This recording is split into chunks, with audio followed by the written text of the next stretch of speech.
Hello and welcome to another episode of the Firearms Insider Gun and Gear Review Podcast. This is episode 102. This is going to be a hunting special. On this show we showcase gun reviews, gear, and anything else a gun enthusiast may be looking for. We strive to provide approximate, unbiased, and honest perspective. I'm your host, Ryan Cross from the Firearms Radio Network, your source for broadcast for shooters, hunters, and gun enthusiasts. Today I got with me Tony and TJ, probably the two guys that have the least hunting experience, but I appreciate you guys for joining me on this one. Hey, I have a little bit. I've gone hunting 2 or 3 times. I hit a deer once.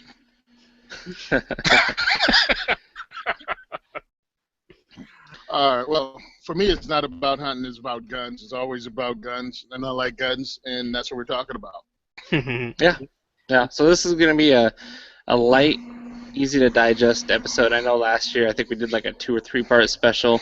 We ain't doing that this year. We're just going to do a nice, brief, easy to digest, easy to understand new guns, a couple new gear items, and then I got a review that might tie into it as well, depending on how vivid your imagination is. But first and foremost, this podcast is brought to you by Patriot Patch Co. Check out all the new shirts that we've just added to Patriot Patch's website. So these are shirts that I'm cranking out here, and we're selling on the website. Big Challen, the president, of printing them. We actually have 3 pre-orders on the website right now. We just added 2 new shirts in the last week. So we've got Celebrate Diversity, which is a shirt that Tony Simon inspired me to create. It's a shirt that's got all different calibers in a kind of very nice, flat, modern depiction, but they are to scale. I kid you not. I literally went through the SAMI specs and made sure that, you know, the 50 cal was to spec and the 22 long rifle was to spec and everything in between. So it does have, I'll give you a list of calibers that I painstakingly designed for this thing. It's got 223, 9mm, 40 Smith & Wesson, 357 SIG, because, you know, I got to represent. It's got 45 auto. It's got 357 Magnum, 44 Magnum, 20 gauge, 12 gauge, 300 blackout, 223, 308, and 50 cal. I think that's all of them. So there's a nice diversity of bullets for you to enjoy. So yeah, go ahead, and the pre-order for that is $20 right now, just the same as all of our other pre-order shirts. It is available in sizes from small to 5XL, and the color of the shirt is royal blue. And it's got our Patriot Patch branding on there as well. So the other shirt we got is a Russian-inspired shirt. It's got an AK on it, and it says "Rails, lasers, yet rifle is fine." So it's kind of a propaganda poster that I've seen around on the internet. It's almost turned almost meme-ish as people use it. You know, when you're talking about adding all this tactical stuff to your AK rifle, you know, typically the response is "Yet rifle is fine," because it works just like it was designed to. So anyway, this is a nice shirt. Kind of comes on a dark charcoal gray. It's also available for pre-order. And then we've got a 1911 shirt that just says 1911 Vintage Firepower. And it's got almost a schematic type view illustration of a government model 1911. So the website for that is patriotpatch.co, and you can pre-order those shirts today. The more pre-orders we get, the sooner we can actually get these shirts designed, or they're designed obviously, printed, and then shipped out to you guys. So check out that right now if you can. Ryan, I'm wondering when you're gonna do a Glock themed shirt. I'm sure it's coming down the pike at some point. I just gotta how do we not get sued? Because there's a fine line between you know, copyright infringement and then, you know, paying fans a service. So as always, guests are welcome on the show. If you're going to shop for if you're looking for some Kydex holsters and you are interested, that we have right now is RTT Combo 10 to get 10% off your order at Bravo Concealment's website. So mag pouches outside the waistband, inside the waistband. RTT Combo 10 is the website for that. Giveaways, we are giving away a Surefire Pro Comp 556 muzzle brake. Just have to leave us an iTunes review and then copy and paste it or screenshot it and then post it to the Firearms Insider Facebook page, and you got to like the Firearms Insider too. So deadline for that is October 31st. If you want to do that and you get a chance to win this awesome muzzle brake, I don't have it on my desk like I usually do. It's a 2-port brake. It's a little bit longer. I think it'd work very well for if you got a shorter rifle. Maybe if your barrel is like a little bit shorter than your overall handguard length. And so this will kind of, if you are swapping on a suppressor or whatnot, this would be nice to go past the handguard a little bit by a couple inches.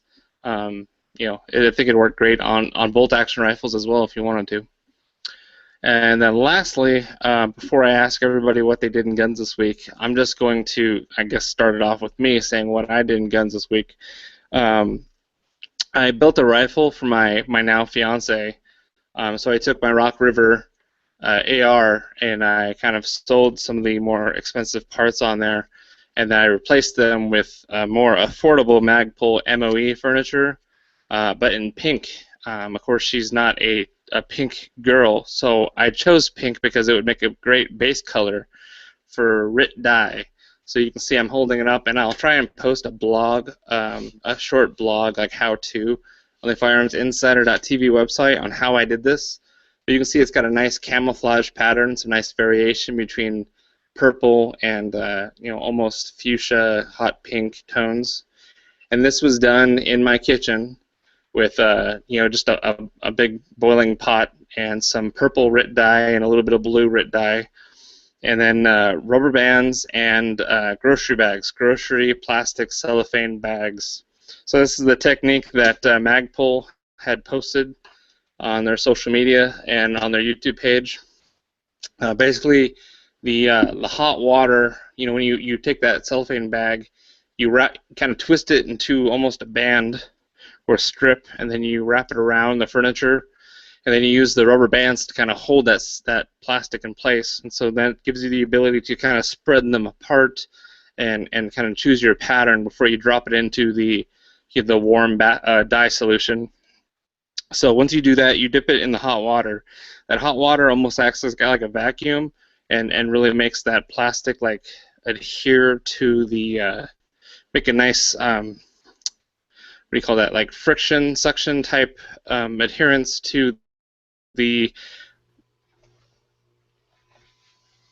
furnace dye, so it kind of acts as a mask. So you do that for about depending on the strength of your bath. I only timed it for about 45 seconds to a minute. I did it on sand magazines, so this magazine was originally sand. So then I did the dye, and it was had a really stark contrast between the undyed sand-colored polymer and the dyed purple polymer. So then after I removed the cellophane, the bags, I then dipped this thing like really quickly, like 3 times in the bath, and then it kind of got the sand color and turned it into a lighter purple. So I got a similar variation. I probably could have dyed this pink first and then did it to get it to match the furniture, but I wanted to do it this way. So really fun, really awesome. I think it got some really nice organic patterns to the camouflage. I like it a lot better than the results that I've actually seen on Magpul's YouTube page, so I was kind of surprised. I was doing a technique that I didn't like by looking at examples, but when I did it, I was actually really happy with it. So the only thing is, when you're pulling it out of the bath, like I used steel tongs, and I actually scratched a layer of polymer off of the stock, which the dye did not adhere to. So there's kind of a pink hairline right on the stock, kind of an imperfection right there, and I know that's where I grabbed it with the tongs. So probably use like some rubber tongs or maybe some rounder apparatus or maybe some kind of string so you can pull it out of the bath without really scratching it while it's still hot. Yeah, you could run a string through it and dip it in there. Yep, but it worked pretty well. Yeah, that looks pretty good. I like you post that up on Facebook, and it looked pretty good. Yeah.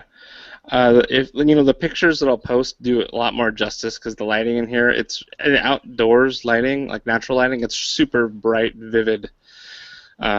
especially on like a Retina display phone that I'm looking at it with. But yeah, I'll post pictures of that, and I think I'm gonna do it with maybe some flat dark earth furniture in the future. Kind of make a kind of it'll look kind of like ATAX camouflage, but obviously, more like this kind of swirl pattern. So maybe even when that Magpul Hunter stock comes in, like I've been waiting for it to ship, I might do it with that. What color is that one that you're getting? FDE? Flat darker. Yeah, Okay. FDE. Yeah, I had to pick a color that they weren't going to ship first, of course. So there's already some people receiving their black stocks, and I'm waiting for my FDE one. Now that's the 700 stock, right? Yeah, that's right. Okay. Sure, it'll be in soon enough. Yep. And then what else I do in guns? I traded an AR barrel that I didn't need anymore. I got a red field accelerator, micro red dot. It is used. It does look like it looks okay, and the dot definitely looked brighter. So now I got to track down some mounts for it because apparently, like, no Redfield or Loophole do not sell mounts for it. So I got to see if I'm eligible to get some in. I do know that it looks like J-Point Enterprises makes mounts for their JP red dot, and it's the same pattern for mounting base as the accelerator. So I did just order one for my Glock 19 today on Midway USA. They had that available for like $37. So I should add that to my Glock 19 and have a micro red dot that looks like it won't be too much taller than if I had the slide melt cut so that I could actually inset it into it. So how's that mounted on? Is it a back plate or what? It's you slide out your rear sight and it slides into the dovetail. Okay. So it basically sits right on top of your slide. That's not your carry-on, is it? No, it's not anymore. Yeah, and then I'm going to put a suppressor on it eventually, that should be plenty of clearance to see that dot right over the suppressor. So yeah, it'll be cool. That's what I did in guns. How about you guys? I'll go first since mine's simple and I'm already unmuted. I basically didn't do anything. So we just carried and built some guns in my head, and that's about it. So how about you, Tony? Oh, I'm not the only one that builds guns in his head? That's cool. What I did was made a lot of phone calls trying to get new donators for the Stacking This for Everyone Diversity Shoot. I got a new date. The next diversity shoot is set for November 19th. November 19th at 6 p.m. at Gun for Hire Range in Woodland Park, New Jersey. That's when the next event's going to be. You want to go to Simon Says Train on Facebook and click on the fact that you're going to go. Click on it on the events page.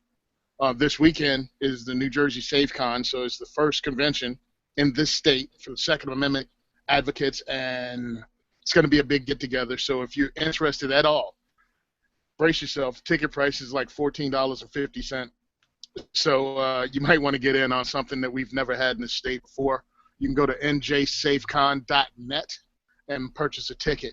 It's going to be in Vineland, which is southern New Jersey. So if you want to go, this would be pretty cool to go to the first one, especially after they had the gun rights policy conference last weekend. Now we have the New Jersey pretty much version of the same thing. I'm going to be one of the people on the I'm going to be one of the panelists along with Stefan Josie and Shanine Allen, two people that were pretty much almost locked up and had the key thrown away for about 7 years in this state. They are still trying to get their life back on track after pretty much over a year. 2 years in her case, and about the same in his case. 2 years of being threatened and treated like pretty much a murder suspect because you had guns that you actually owned already. But in New Jersey, it's illegal to have them in your vehicle unless you're going to the range. So what is your panel? What are you going to be doing? It's just going to be, I'm assuming it's just going to be questions asked. We have a panelist. We have panelists, and then we had a guy that heads the panel. So he'll probably be asking us questions, and we'll just be answering them. Okay, interesting. Is that going to be posted anywhere that you know of? I don't know. You might want to check New Jersey SafeCon.net and see maybe they'll post it there. Or usually there's a Second Amendment guy that runs around in New Jersey, and he posts videos on YouTube. Cool.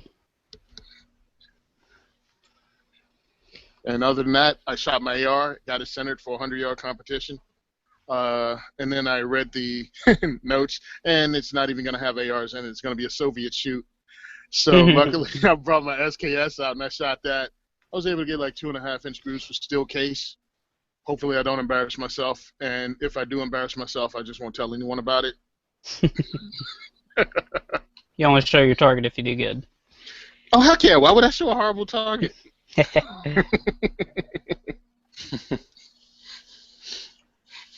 Well, right on. The first TJ, you talked about what you did in guns, right? We didn't skip you? Okay, basically good. Nothing. Okay. It was so insignificant that you forgot. So yeah, hunting. Usually I'm really into gear for hunting. So I know last year we talked about a lot of stuff, knives and this and that. So I feel like this show, for this hunting special, we're going to talk about some guns, like, not dance around these little gear type items that are, real cheap. Let's talk about some actual guns that just came out this year. So the first one is the Winchester Turkey Hunter SXP.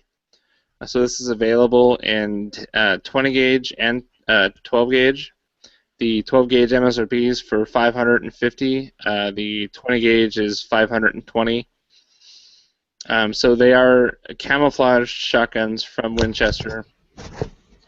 It's got the new Mossy Oak Breakup Country camo on the stock and barrel and action. And the SXP is designed with a chrome-plated bore and chamber, which makes for easy cleaning, longer barrel life, and resistance to elements, rust, and such. So they've also used black chrome instead of traditional bluing on the bolt and other key components, giving them a good lubricity for reliable cycling. So they are pump shotguns. The 12 gauge has a 3.5-inch capacity, as far as it takes 3.5-inch shells and smaller. The magazine capacity for the 12 gauge is 4. For the 20 gauge, it's 5. Both have a barrel length of 24 inches, an overall length of 45 inches, and a length of pull of 13 3/4 inches. The weights are about 6 pounds and 10 ounces for the 12 gauge, 6 pounds 4 ounces for the 20 gauge. And they both have the same comb and drop at the heel dimensions. So it's boasted as the world's fastest pump action. I've never actually shot one of these. Have either of you guys gotten to try one out or see one in action? No, I've never shot one.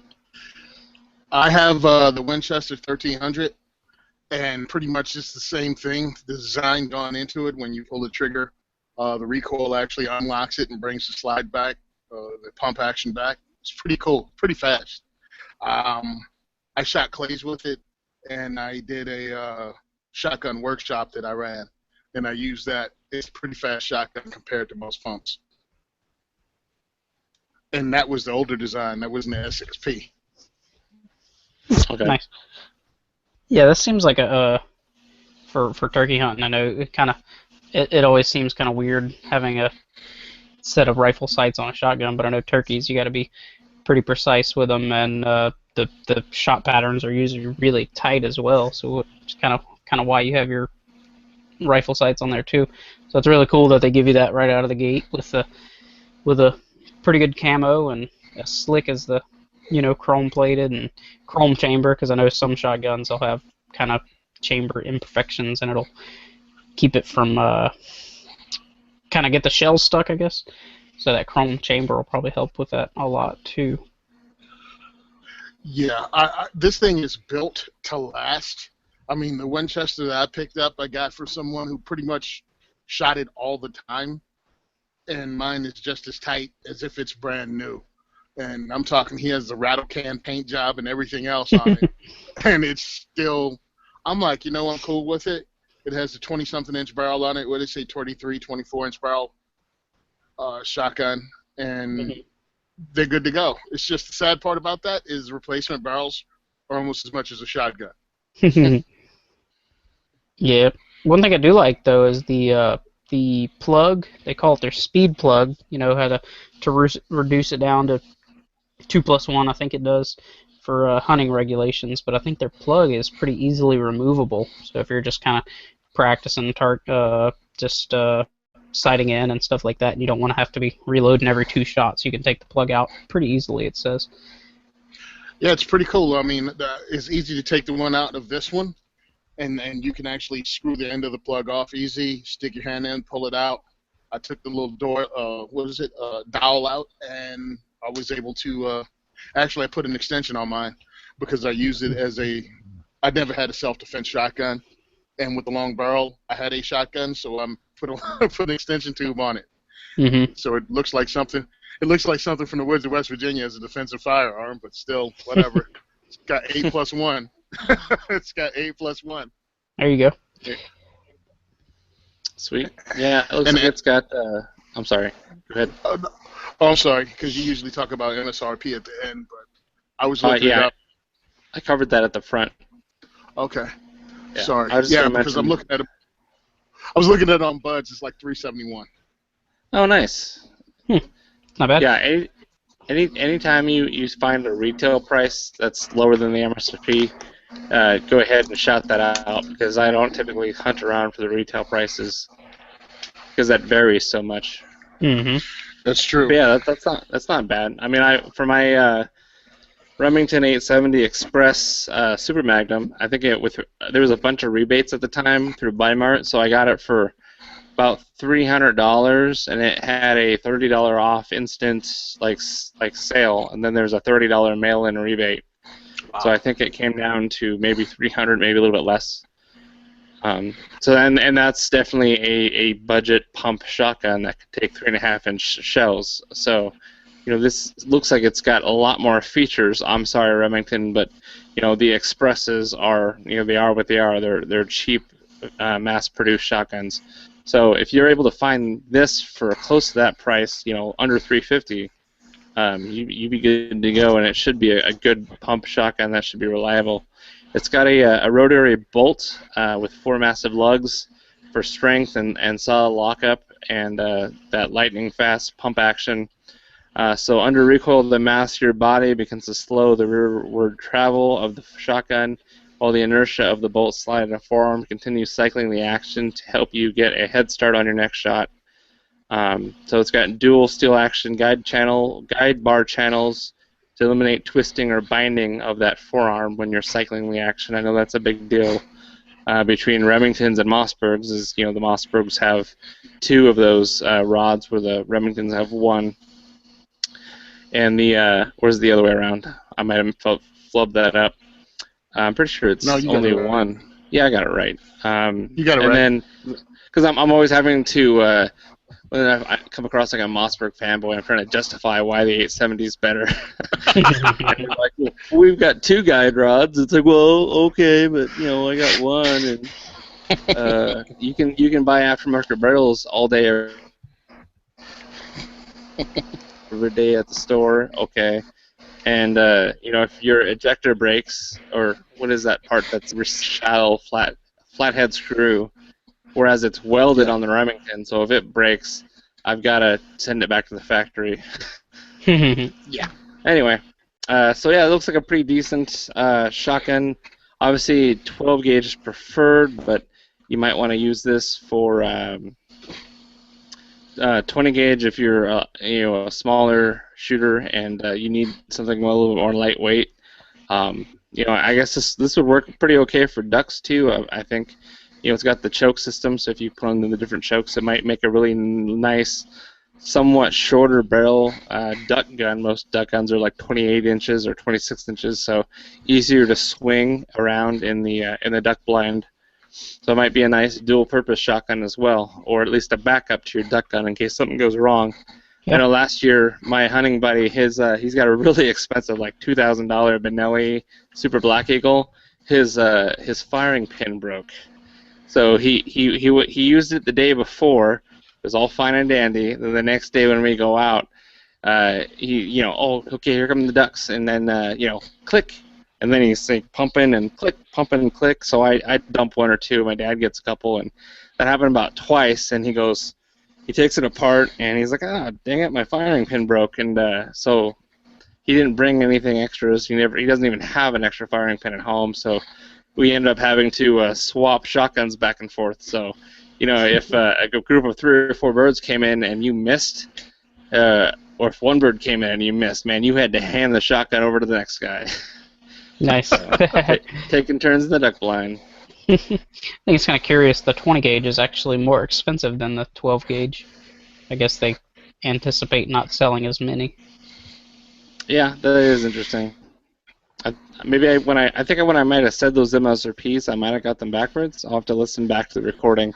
But the 12 gauge is $520. The 20 gauge is $550. And of course, those are MSRPs. You're going to find them lower on the shelves. But yeah, it looks like the 12 gauge from the manufacturer is going to be $30 less than the 20 gauge. It's interesting. Looks like Rob just hopped on. Gentlemen, hey, how Rob. you doing? Hey, how y'all doing? Doing well. All right. How about you? Yeah, Wonderful. fine. Well, thanks for jumping in. It's just fine. I just want to make sure that you get a chance to tell the listeners how much hunting experience you have, since this is the hunting episode. I'm not an avid hunter. I'm getting into it. I've got a relative of mine's got some property around here that I'm allowed to hunt on. I'm going to start doing that this fall. So I'm starting to get my guns and get my stuff ready for a good hunting season. Yeah. So what kind of animal? Well, right now I just got a Remington deer? 700. Is that modern firearm for deer? Yes. Okay. I've also got a Benelli Super Venti for birds and turkeys. Yeah, that's more a hunting experience than these two jokers. So. Yeah. And in honor of the episode last week, I also have suppressors for hunting, because we can do that in North Carolina now. Woo. I'm waiting to try out my Salvo 12 on my Venti. You seriously got a Salvo 12? Yeah. I'll go upstairs and get it if you want to see it. Okay, you just got bumped up in ranking for the FRN crew here, or the Gun and Gear Review crew here. In honor of your show last week, I had to go to the range with my 1022 with Flyfire stock and that little 22 suppressor. Nice. You should take a video of that so we can post it on the show notes. Unless you don't want like video proof as evidence for anything. Man, I go out to a gun range like that with a suppressor that you got to wait 6 months to a year to get. I'm gonna brag. Yeah, I can do that. Yeah, I remember right. the camera the next time I go out. Sweet. Yeah, I was Camera, you out don't there have with one in your pocket?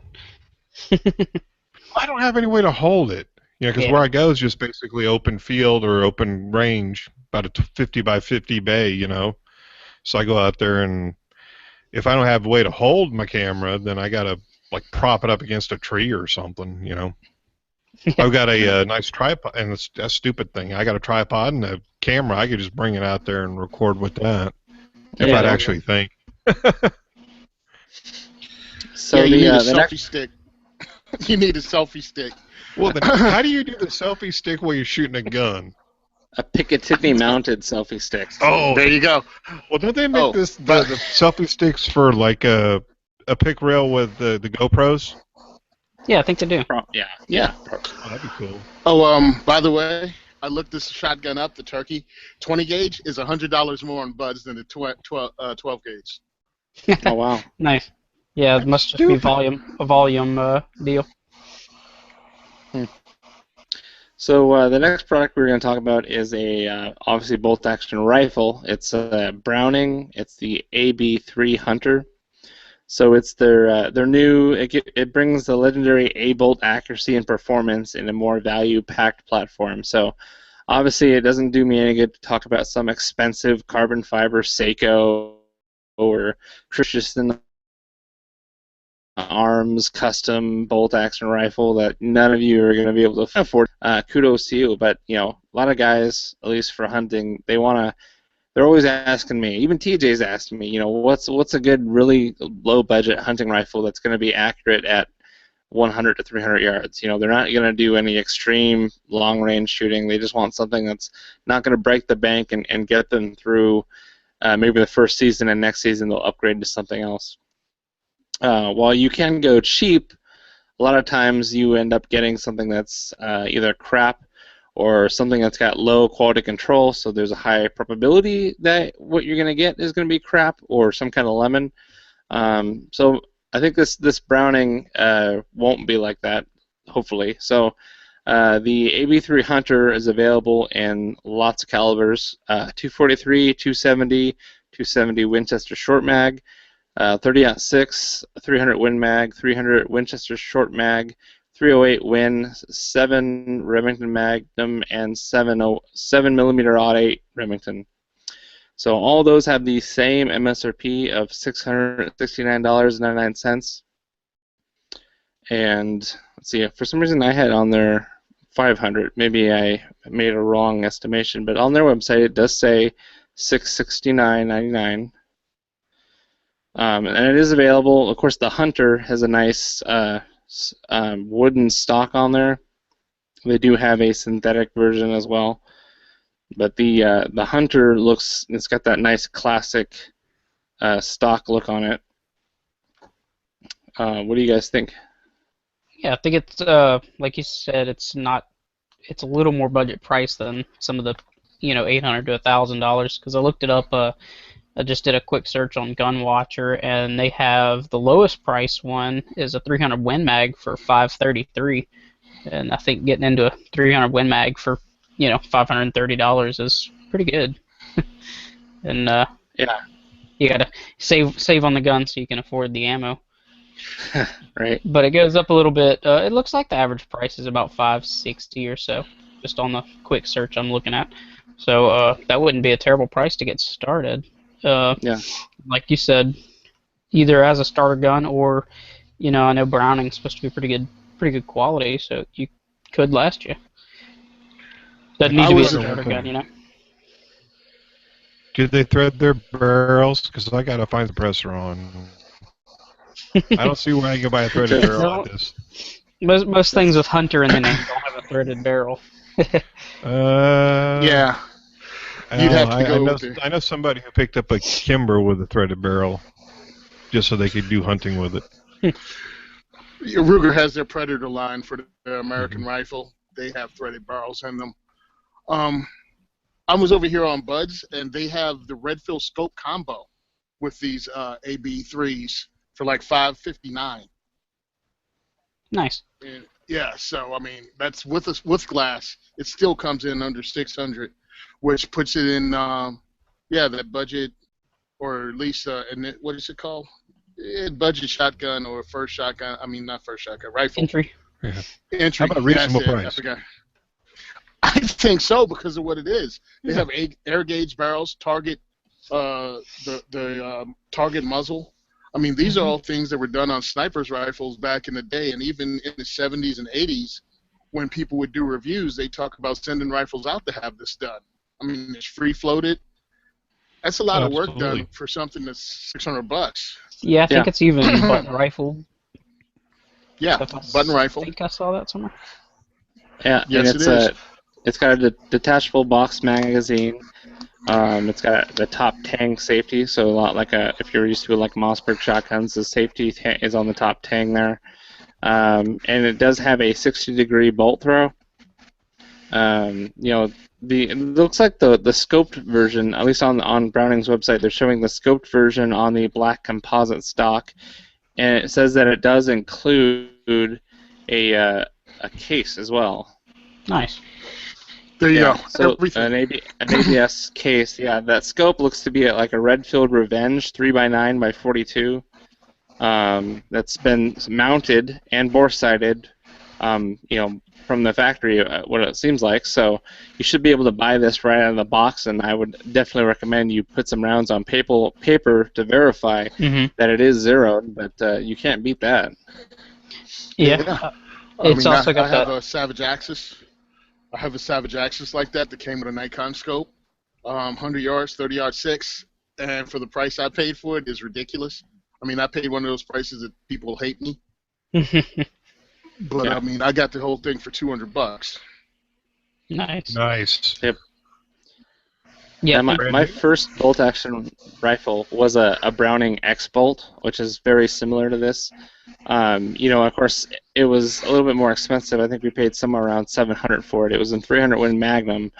The only reason why I don't have it anymore is because I wanted to fund another Remington 700 build because I wanted a 700 in long action that I could do all sorts of cool stuff with. That I had too much money and not enough sense at the time, and that was only last year. So, yes, there's not as much aftermarket availability. You're not going to attach suppressors and muzzle brakes and things to it, but it's got everything you need on it as is. You don't have to take AICS magazines because it already takes the Browning, their polymer injected box magazines. You can always find them at the stores. It seems like Cabela's or whatnot sells those, so you can carry an extra one in your pocket. So if we've run out of shells, you can just pop out the magazine and pop in a new one, and you're back in the action much more quickly. And they're not freaking huge like the AICS single stack magazines. So they're actually a pretty nice value. They are a little expensive. I think they're about $50 or $60 for the magazine, but you're only going to need 2. Ideally, you can have more if you want, but I think it's really not a bad option for someone that wants to hunt, or they've hunted with an Axis or a Ruger American last year, and that I'd almost say this is a gun that you either get into because you've got enough money and you don't want to waste time on a really bottom of the barrel, bottom of the spectrum budget gun, or you're coming from a budget gun last year and you're looking to up it to something a little bit more nicer quality this year. Yeah, but it's still at a good price. Yeah, you're not jumping up I really $1,000 believe right to get now. a good rifle. I believe right now in our lives, we're at the golden age of firearms ownership. We have stuff off the shelf now that no one has ever had before in history of firearms. Off the shelf for the prices we have this for every man. To have something like this is crazy. I mean, and then with the ammo that comes out now and how accurate it is, as opposed to how it used to be, that to get accurate ammo, you pretty much had to hand load. Now we have it from the factories, very, very, very accurate ammo out of a factory. We got a great gun from a factory. This is the time to get in on this. This is the time you'll be telling your grandkids about how great guns used to be, before they got banned. I mean, you look too, most of these guns like this, they're going to be reasonably accurate at 100, 200 yards, Yeah, with that free float barrel and good stock. I think it's got they brag about this Inflex technology recoil pad, and so I would assume it's got to be decent. I haven't looked it up to see how people like it, but they're bragging about it, so hopefully it lives up to what they're saying. Well, I know one thing. With the lightweight it has, you want a good recoil pad. Yeah, because they're only, 6 7 pounds, pounds. 6.5 pounds, something along those lines. Yeah, I shoot Mosin by the spam can full, no problem. Metal butt plate and all, I don't care. When I grabbed that 30-06, it weighed about 6 pounds from that Axis. Yeah, I looked at that gun like, what is wrong with this thing? Yeah, these hover right around the 7 pound, depending on, I guess, what calibers. I'm not sure why the caliber matters so much, because not all of them, but some of them have a 22, 23, 26-inch barrel, just depending on the caliber you get. So I'm not sure why the weight fluctuation is so heavy. It's kind of interesting. Well, it's only about 4 or 5 ounces. Yeah, but it's just kind of odd. You'd think like the 243 and the 270, you'd think they'd weigh the same thing, but there's a good 5 ounce difference. Does 1 inch of barrel equate to 5 ounces? Well, these both say 22 inches. At least those two. Oh, Is okay. 270 still a short action? I was looking at the short mag. Never mind. Ah. Yeah. So I mean, the longest barrels you're going to see the 300 Win Mag and the 7mm Rem Mag. Those are going to be 26-inch barrels.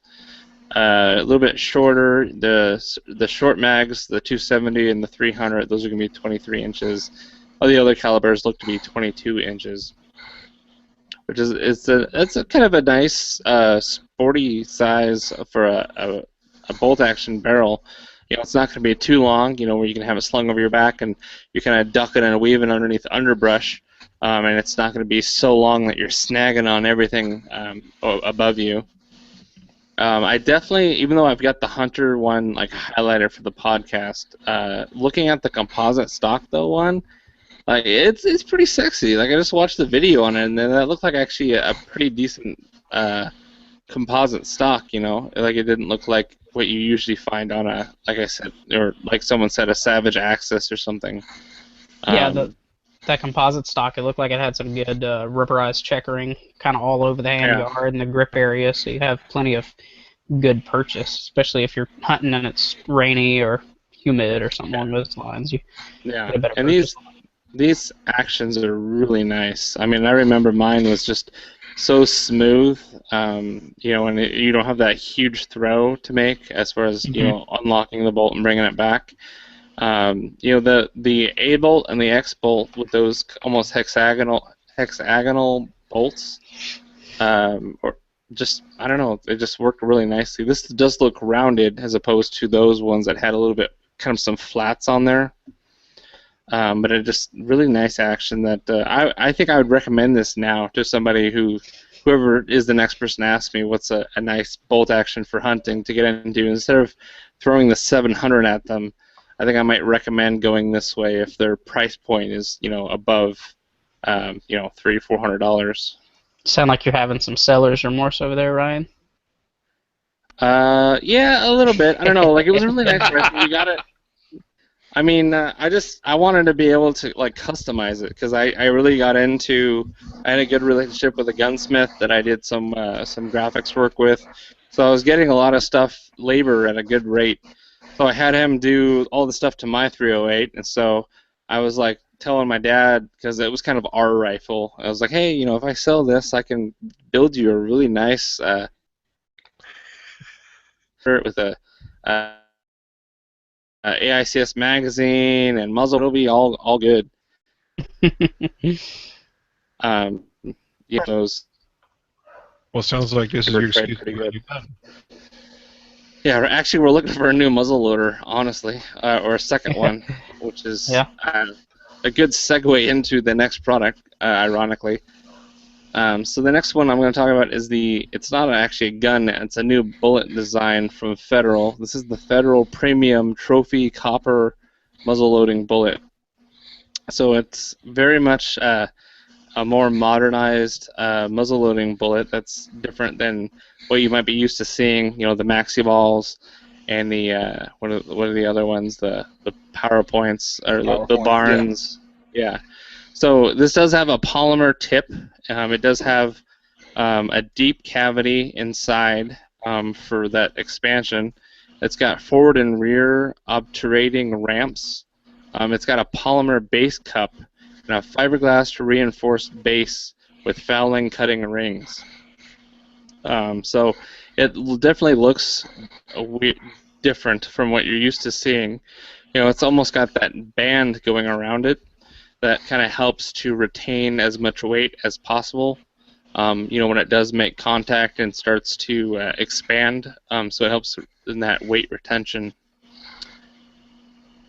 The grains, it looks like it's 270 grains. It is 50 caliber, so use on deer, and you know, you could use it on an elk.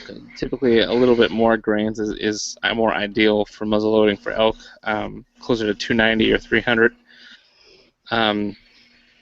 So let's see. Before ignition, the polymer cup remains positioned at the rear of the bullet with the forward ramps exposed. At this point, only the fiber-enforced base of the cup is in contact with the barrel, and then after ignition, the polymer cup slides forward in both obturating ramps, creating the bullet's bearing surface and engaging the rifling. The resulting gas seal is incredibly efficient, optimizing accuracy, velocity, and consistency, and shooter confidence.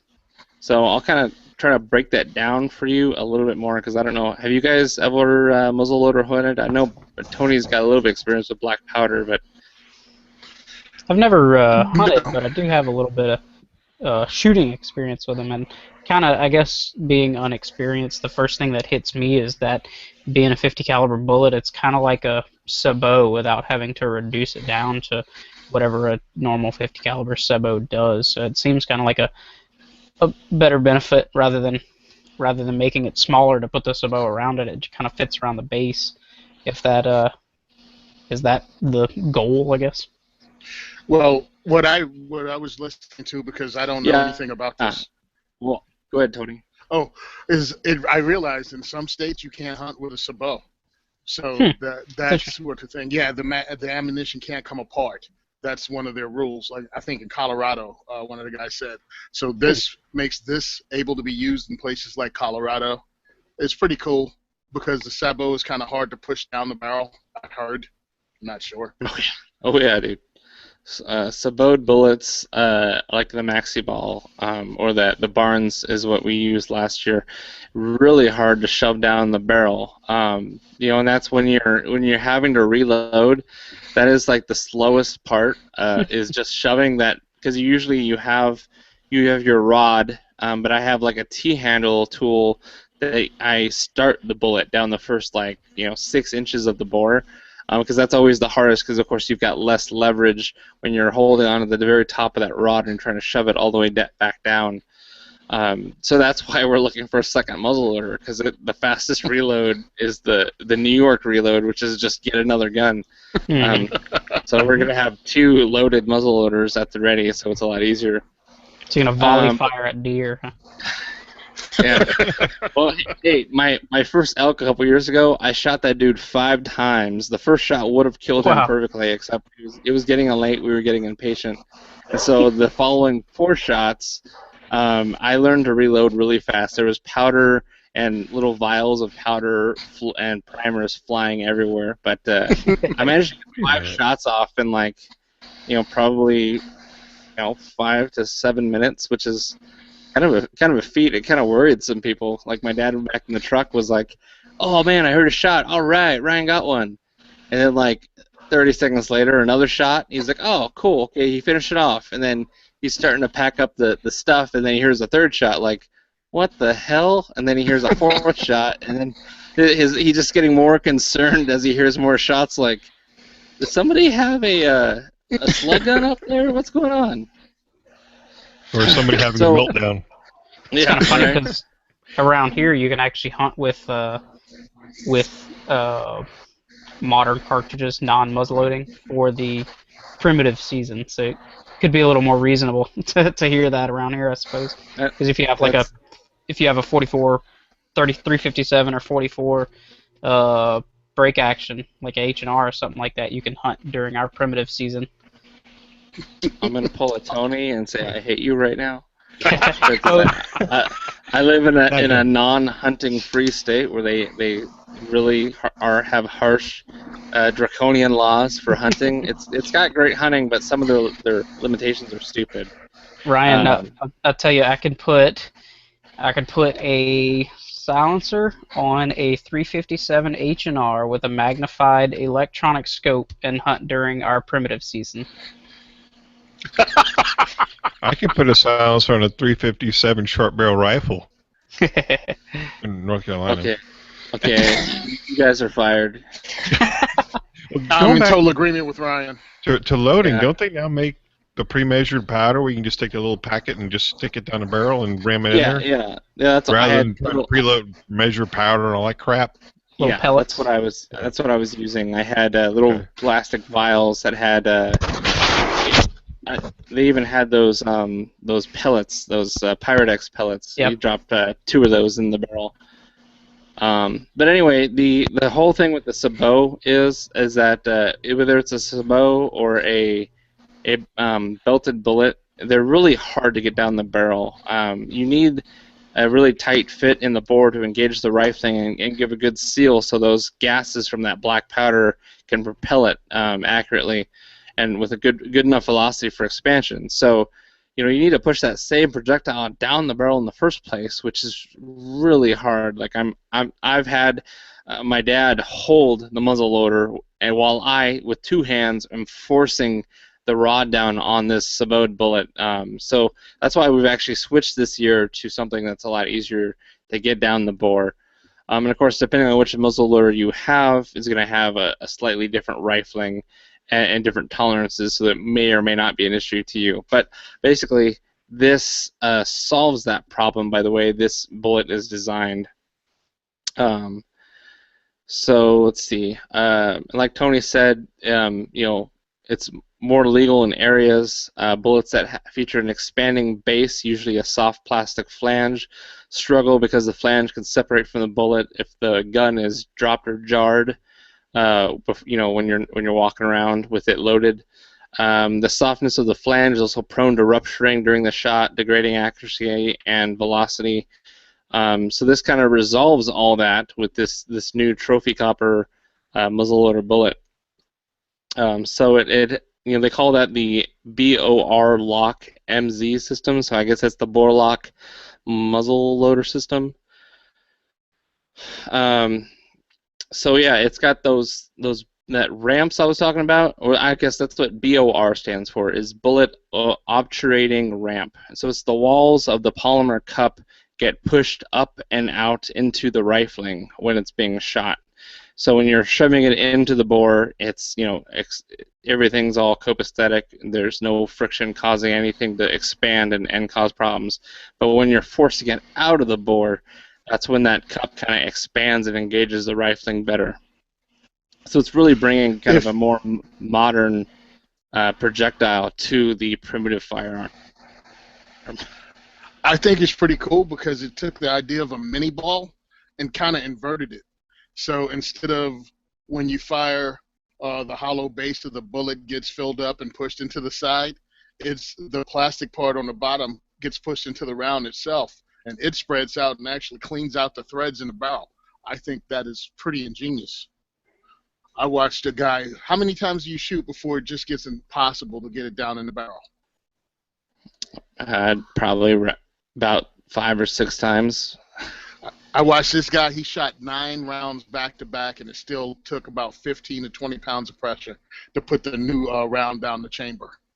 Nice. The guy did it, and it's funny because he's real serious, right, in the video. And he's shooting them, and then he'll come back and put it on the scale and push it down. When he saw 15 pounds, the dude giggled. He actually giggled when he realized how little effort it took to load, I think, the 9th or 10th round into the muzzleloader in a row without cleaning it. Nice. So I think you found your new round, dude. Yeah, I mean, ideally this would be, because it's saying for the first time ever, muzzleloader hunters get a ragged hole sort of group at long range with the bullet performance, the weight retention, the expansion, the ballistic. It's got a higher ballistic coefficient. Those ballistic coefficient, that's something that you don't usually equate to muzzleloader bullets because you're usually just flinging lead down range. But that it does have better performance and better at a flatter trajectory and bucking that wind drift. So if you live in a free state, I'm going to pull a Tony again. If you live in a free state that allows you to hunt the primitive firearm season using a muzzleloader with a scope, man, this would be like the sniper of muzzleloader bullets. Like, obviously, you got to have a good muzzleloader, and you've got to be a good shooter and all that stuff that goes into it. But we're talking about a new class of bullet, basically. Yeah, this guy was able to get like a 2-inch group at 100. Yeah, that's ridiculous. I mean, if you got really good iron sights, like a peep sight or something, yeah, and that's good. But there's so much variation involved with just the flight of the bullet itself. If you don't got a really nicely designed bullet, I think it's good because a lot of times you don't get within 100 yards, and you really need that accuracy, especially if you're shooting between two trees or the conditions are less than ideal. It's really nice to have the confidence that the bullet that I'm using is going to get the job done cleanly and humanely, because nobody wants to take a pot shot at an elk and wound it, and even if it's good shot placement, it has poor terminal effects. Nobody wants to do that. We want to put it down cleanly and ethically so you can get your game, take it home, and feed your family. Yeah, now Ryan, I'm not sure the particular benefit of the all copper, but they actually do offer what looks like the same exact bullet in lead with the bore lock, the toe sleeve, whatever they're calling it, the polymer base cap, and all that, but it's a 350 grain 50 caliber bullet. So there you go. I don't. What would the all copper offer? Some states won't allow you to have toxic ammo. Yeah, you can't have lead ammo. Lead ammo's a problem in some states. I think California was the first one to push that BS, telling the biggest lie ever, talking about condors would eat the lead and die from lead poisoning. But are there any hunting advantages, I guess, to using the all copper?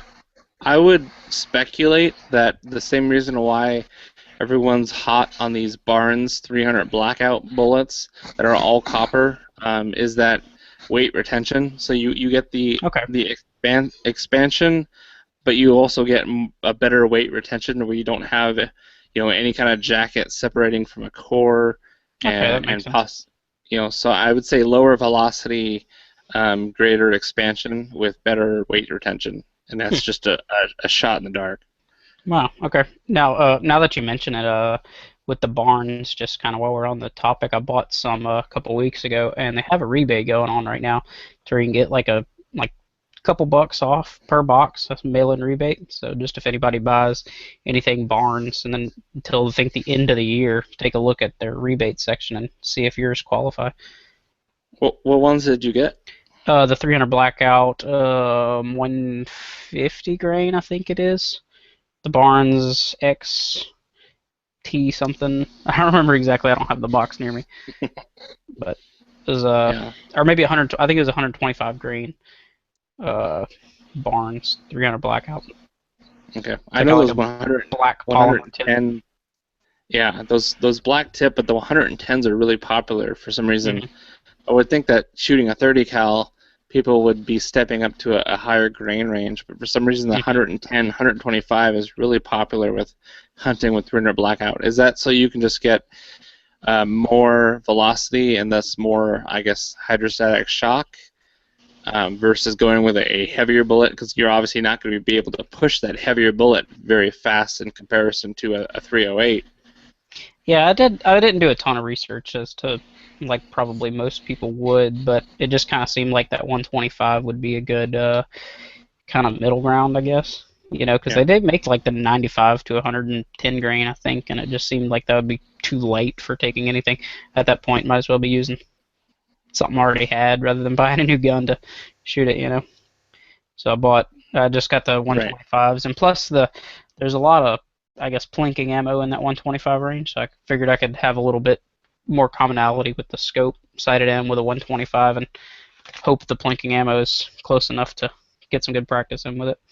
Yeah. Now, and actually, I don't know if I'll do this on the air, but I have a 300 blackout load to share with you that I was talking to a guy on Facebook, and he had posted a group, and he posted a picture next to his just bone stock 300 blackout Remington 700 SPS. Actually, it's the AAC SD, which is the same one I have, and was having accuracy problems at the same time having action problems, which I had to send it to Remington to have them fixed. But he has a subsonic load, and he was getting MOA at 100 yards, like almost close to sub MOA.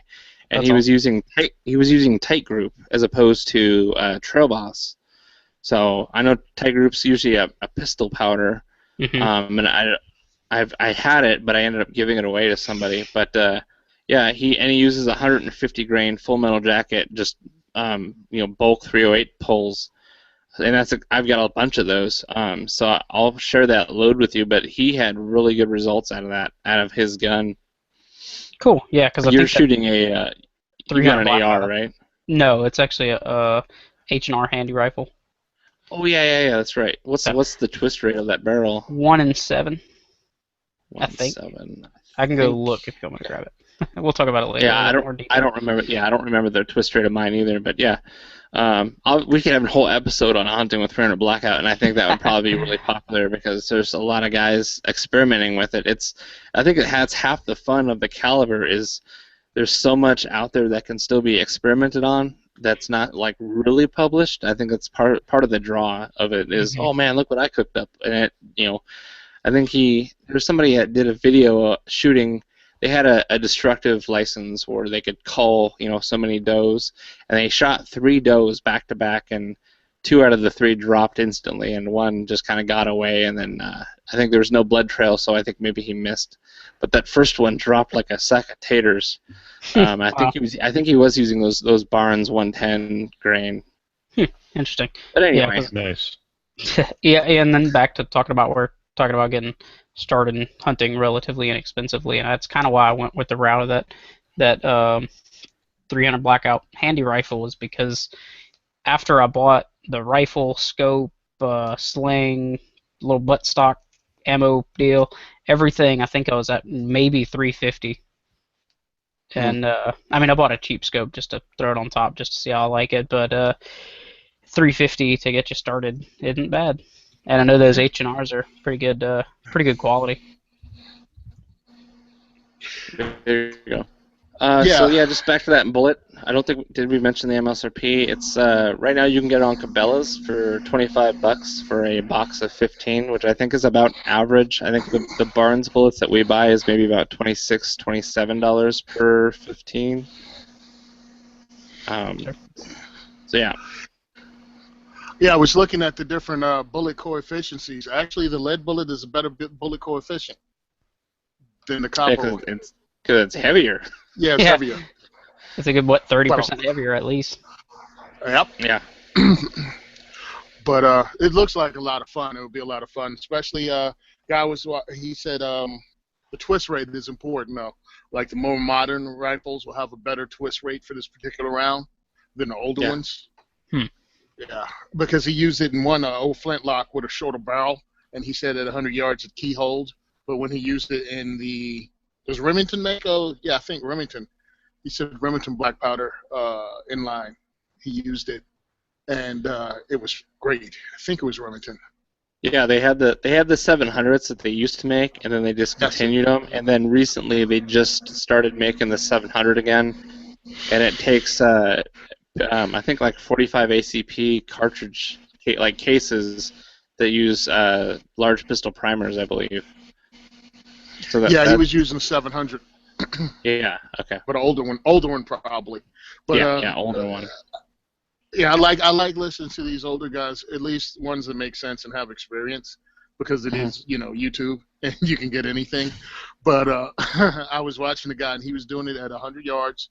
What was the other bullet? Power bar or something like that? There's a Maxi-Ball. Yeah. He said there's like PowerPoint or Powerball. One of them, I forget which one he said, but he was like, if this does what it says, it's going to put these guys out of business. And he shot 2 100-yard groups with them using different powder charges. I think one was 90 grain and one was 70 or 80 grain. And pretty much it was almost the same point of impact. It just had, more velocity. I think it moved maybe maybe 2 inches, the shot group. Wow. But it was all like a 2-inch or less grouping of 3 rounds in a 10-mile-an-hour crosswind. So cool.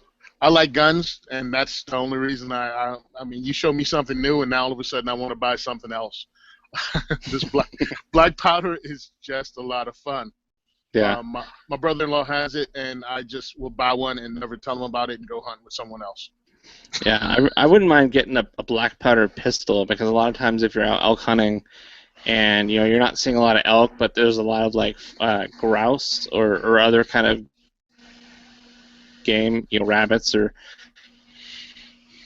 you're actually not allowed in this state. What I've heard is, I was like, oh man, I'll bring my 1022 in case there's any grouse, and they were like, oh, you better not. You've got to have a black powder, like 30 caliber or 32 caliber or 35 caliber black powder, like handgun, in order to take smaller game while you're hunting for muzzleloader elk. That might be misinformation, but I always thought it'd be cool to get a black powder accurate handgun that I could, have with me in case I need to finish off something, or, if I see a small game and I don't want to make a huge kaboom. I mean, I'll definitely take a shot at a coyote with a 50 cal if I have to, if it's just been one of those kind of days. But it'd be nice to have a smaller sidearm to kind of complete the whole season, I guess. Well, you know what I have, and I love it to death, and I was able to shoot it out to 50 yards and not embarrass myself, so there you go. For $200 investment, you can get one of these. I'll buy it from you for $50. Oh, cool. All right, well, the next, I'm going to get into my review. I'm going to be reviewing a bipod system, so yeah, it does have some hunting applications, but let's call it what it is. This is a tactical bleep expletive bipod that you're going to be putting on a modern sporting rifle or a defensive rifle or an assault rifle if it does go pew pew pew instead of just pew. Tactical is fooey, I believe our buddy Nick calls it.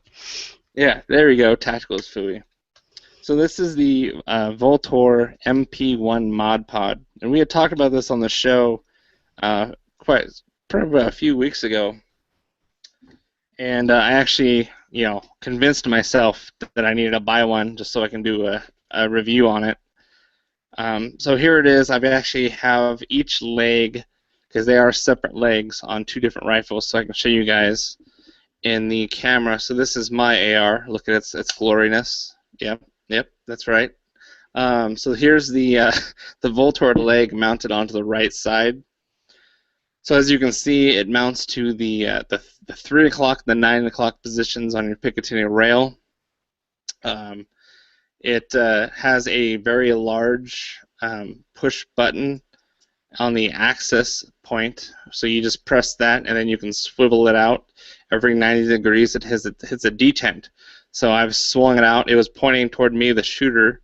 So now it's pointing toward the ground. If I press the button again and then keep rotating it, now it's parallel with the barrel pointing away from me. I can press the button again and rotate it up, and now it's pointing straight up in the air. So if I was like, I don't know, like doing some kind of Magpul Travis Haley shooting upside down underneath the car thing,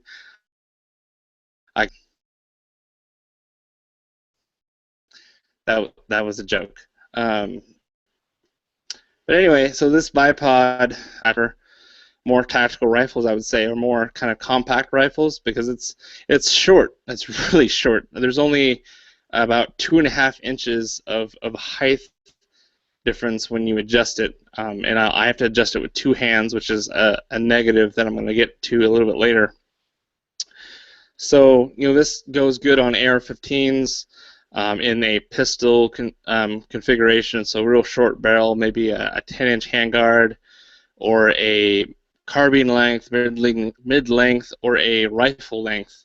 You should be able to put it on your handguard and fold it up into a position that's actually above your bore line instead of below it. So this frees up all sorts of real estate underneath your handguard or your forearm for an angled foregrip or a light or a laser, or just if you wanted it, if this was a bolt-action rifle with a some kind of tactical or modular chassis on it, I wanted the bottom freed up for just a swivel sling stud. So then when I had it slinged on my back, I didn't have a Harris bipod or something in that Harris style stabbing into my back or in the back of my shoulder, because that happens. That forces a lot of people to do a kind of a somewhat more non-traditional bipod stud mounting into the side of the forearm instead of on the bottom, so you're not jabbing yourself with that bipod. So here it is on this AR-15. This is a 15-inch handguard. you can see that, it kind of folds up nice and neat there. If I had a shorter handguard, of course, the foot of the bipod would come a little bit further back, but would not impede anything really until I think maybe I measured it. If you had this on a carbine length handguard and mounted all the way to the end, you might run into some issues with it blocking your ejection port at some point if you had it mounted at the end of your handguard. Now, these do seem to be reversible. They are labeled. There's a very small labeling on each one. One says L, one says R. So that tells me that, Voltor intended for one to be used on the left side, one to be used on the right side. However, they do seem like they can be flipped around. There is an inherent angle, so you can only flip this around in one configuration. So you could have it mounted here in front of your receivers and facing out toward your barrel. Of course, when you deploy that, you would have a bipod leg coming almost straight out in front of your magazine well. I don't know why you do that, but you could. So I'm going to set this rifle down. Of course, nothing's loaded here on the Gun and Gear Review podcast, so no need to worry. Here I actually have it mounted on my AK-47, which you really don't see bipods on AKs much. So here's my AK with the... It does have 3 o'clock and 9 o'clock positions, so I can get an M-lock rail section and mount it anywhere on the side. So you can see that it's running, just right alongside the top, alongside my optic. I do have a Vortex Spark that I did just install an Ultimac rail on my AK. I don't know if you guys probably didn't see that from last week. So even with a Spark mounted on my Ultimac rail, this bipod is not contacting that Spark at all. So if you wanted an AK and you wanted it bipoded out for some reason, you certainly could, and that's what it would look like. So the how it mounts, it uses just a simple, almost like a wing nut that you just finger tighten. So at least it's not like a 1-inch nut that you're going to end up stripping to hell after taking it on and off so many times. I just dropped it on the ground because I'm trying to balance everything and stay in the range of the microphone. Alright, so here's what it looks like unattached. So it's got, Voltor's branding etched into the aluminum on the mount. It does just use this wing nut that you very easy to hand tighten with your fingers. Let's see. I don't know if you'll be able to see it on the camera, but there's the L, very, very thin and hard to see, but it is on that side. Here's the feet. So it's almost got like a reverse duck foot. So technically, this is the left side, right? There's an L on there. Yeah, that's the left side. So this would be the correct orientation with up being down the range. So it's like a reverse duck foot. These kind of two, I guess, cloves would be pointing toward you. It's got a nice aggressive waffle texture on the bottom, kind of like the sole of a work boot. Now, how this bipod actuates as far as adjusting the length, as it is without adjusting anything, it's got a total length of collapsed 8.43 inches, and it fully extended is 10.94 inches. So that's a difference of only about 2.5 inches. So it's really lacking in terms of normal bipods are what, 9 to 13 inches. So it's got a lot less height variation as most bipods. How you would actually extend it, you do need both hands, which I do not like that part about at all. It's not as fast and as fluid as a Harris bipod, but you have to take one hand and kind of press in on this oval button, which kind of acts as a detent on the leg, and then it'll expand. So you can see that I had to pull with enough force that it actually jumped the second detent and went right into the third detent. So this is the longest that this bipod is. It does have a polymer body, and this leg also seems to be polymer. It does have, let's see, aircraft aluminum in certain spots, with stainless steel components inside that.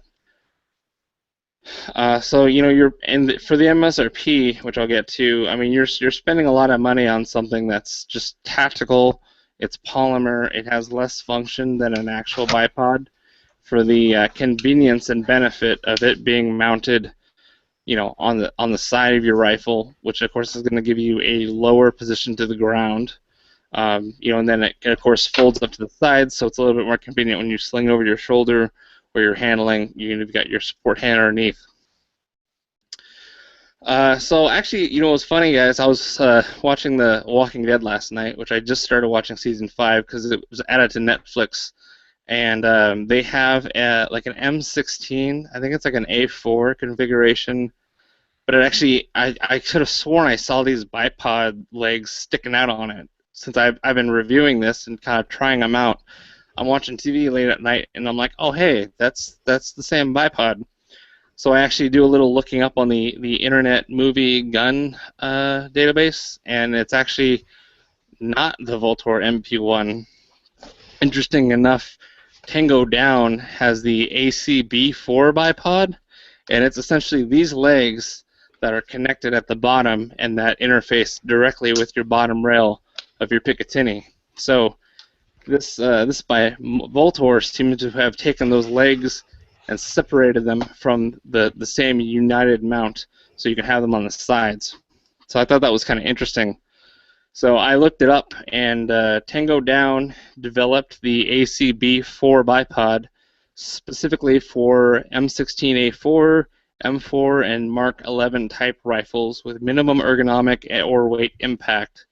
So they use the same aluminum forgings and advanced polymers. It's supposed to be impact and temperature extreme resistant. The ACB4 attaches to any Picatinny 1913 rail and folds closely to the weapon with a low snag-free profile. And then using the BPM-1 adapter, you can actually attach it to the swivel stud for most bolt-action rifles. So that's what I was seeing in the show, and I don't know the relationship, because I know when I was first reviewing these or talking about them on the show, probably about a month ago, I was looking it up, and it was Down and Voltor kind of teamed up on this one, or decided that we're going to sell the system where it's the two connected, and Voltor can sell the individual legs.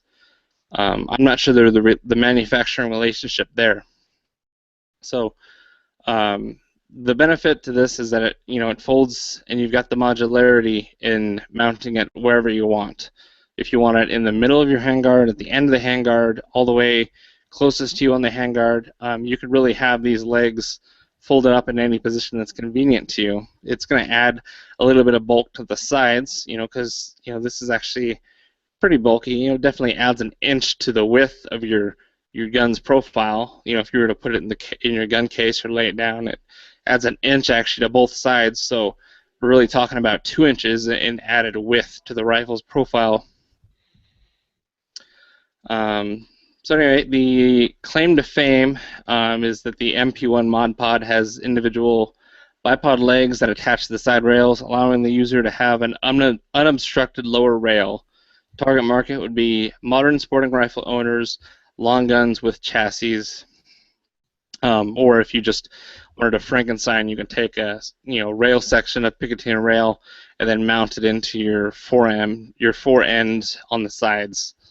I'm waiting for the Magpul 700 chassis, which of course has M-lock slots on the 3 o'clock and 9 o'clock sides, and I'm going to put this bipod on it, because not only will it be flat dark earth and look sexy as hell on the flat dark earth chassis when it gets shipped to me, but I think overall it'll actually help with slinging over the shoulder and not getting stabbed in the back. Now, I am going to have bottom metal with some of those AIC pattern magazines, so that'll still be protruding and getting me in the lower back. But really, I find it really painful with the Harris bipod Some of those designs, especially the ones that swivel, so they have a bit of extra meat and metal, would just jab you in the back when you have it slung over your shoulder. So the features and benefits: mounts to any weapon system. Like I said, 3 o'clock and 9 o'clock positions on the rail. Rotates 360 degrees, locking every 90 degrees. Simple and silent push button. I mean, I'm rotating it right now, right next to the microphone, and you can't hear it. That's how silent it is. So, at least it does that right. Self-contained hardware with no small parts to lose. This does allow for the use of an M203 grenade launcher, because you've got all that real estate on the lower rail freed up. So if you've got that, or a 37mm Havoc flare launcher, you want a bipod on that. Some kind of, I don't know, I'm not going to judge, but that's a little excessive for my uses. But this bipod would certainly allow military applications for if somebody, their job in the squad was, I guess you'd call it a grenadier, but somebody that had the M203 mounted on their rifle, and they still wanted the ability to use a bipod and almost like a squad supporting role, and fired from a rested position, you could do that. The feet are adjustable, like in those 3 lengths. It's only 2.5 inches in adjustable length. I think that it would have been a saving grace if they added 1 or 2 more slots to give it more adjustability. I will note that when it is extended to its longest length, see if you can hear this in the microphone. That's a lot of wobble there, guys. It's got a lot of give. Now, when it is folded into the second position, it's about the same amount of wobble. But when it's folded into the fully collapsed position, it's got like almost no wobble at all. At least no auditory shaking. Materials hitting each other. Let's see. It's impact and temperature resistant polymer. It's got a matte anti-reflective coating. It is available in black and flat dark earth. The weight is 10.6 ounces, and that's for the pair. Like I said, the length when collapsed is 8.43 inches. The length when extended is 10.94 inches. What others are saying, I did find some other reviews on this. In all caps, expensive but worth it. Love this bipod system. I use it on my M4 with excellent results. Yes, they are polymer, but in regards to this product, that is a positive. The material is strong yet lightweight, easily withstands heavy recoil. This bipod also gives you the ability to rotate in place slightly without changing positions. I will also be buying another for my hunting rifle, as I think it would work out well, and that was from Brownells. So then I got another review off of Amazon. It says, great bipod. I use a lot of my rail space for other things, so to save space is essential for me. Awesome, sleek, low profile look too. My only complaint is that one side seems to be looser than the other. I can't find a way to tighten it, but it works just fine for me. I would definitely recommend it. And then another Amazon viewer said, 4 stars, very nice bipod arrangement. I took a star away from being overpriced. I mounted it so that when it folded back, it tucks nicely in above the side rail. So the price point, MSRP is $189.95. I know that is ridiculous. Well, I first thought it was ridiculous. I ended up paying it anyway. On Brownells, you can get it cheaper. So I got it for $180. So you're basically saving about. Let's see. So I got the link in the show notes for Brownells and Amazon, and those are affiliate links. So we would appreciate if you were to click on those in order to purchase it if you decide to. Give us a little bit of that affiliate love. Basically the overall rating I gave this is a 7.5 is good, and I felt that was kind of generous because the price is kind of a bummer. And as far as functionality, if you're comparing this to Atlas bipods, Atlas has it beat because you've got the button to quickly collapse them. That you can operate them with one hand. You can hold with your supporting hand, hold the rifle I'm sorry, with your shooting hand, hold the rifle by the grip or the stock, and with your supporting hand, you could deploy each leg by hand without pressing any locks or detents, and then you can just grab the bipod by the feet and just pull them straight out, and they lock into position. And then when you're done shooting, you just press that button, and the spring, kind of sucks them back up. Really nice and easy. I love those kind of bipods. This, however, does not have all that ease and that speed and that kind of modern function. However, the trade-off is I think it's kind of apples and oranges, because the Tango Down bipod, Tango Down version mounts underneath like a Harris. The advantage would be that it looks more sexy, more tactical, and the color that you want, and it's kind of a little bit more low profile, low snag than a Harris bipod. But this Voltor setup, this is kind of a different animal, because it mounts on the sides, and so you get the added benefits of those. So do I wish that this had the same spring-operated functions as an Atlas bipod? Of course I do. Would it make a lot more noise, be a little bit more heavy, and maybe a little bit more prone to possible wear and breakage, and then also be more expensive? Absolutely. So that all said, you got to kind of look at it with a little bit of hindsight. Are these bipod legs worth $180, basically $200 with tax, like today? I think it's really going to be up to you and the rifle you intend to put them on. If you've got just a plain Jane AR, maybe with a mid-length handguard or full length, I don't really see the point of putting a bipod on a carbine length AR-15. If you've got a 16-inch barrel and then you've got a full-length handguard, you can put the bipod legs out farther, and that makes sense to me. Having it real close on a carbine-length handguard or forend, or maybe like an AK with a standard length handguard with some rail attachments, I don't really see the points. And that's as you need a bipod for the bench rest,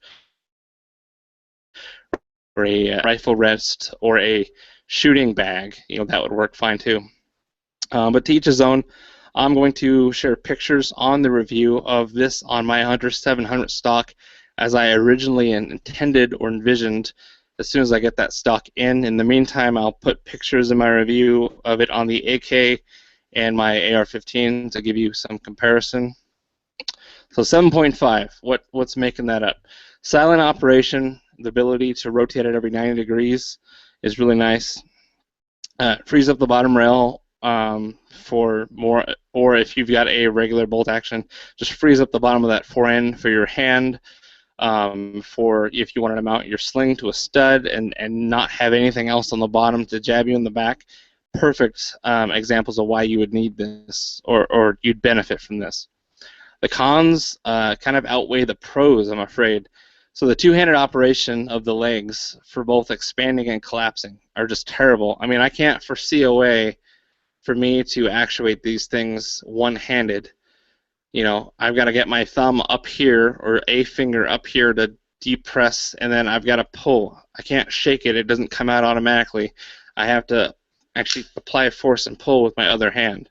So that sucks that you got to use two-handed operation. You can leave it extended and fold it up, and if you don't want to fold it down all the time, but you do have kind of the wobbly, it's not real tight.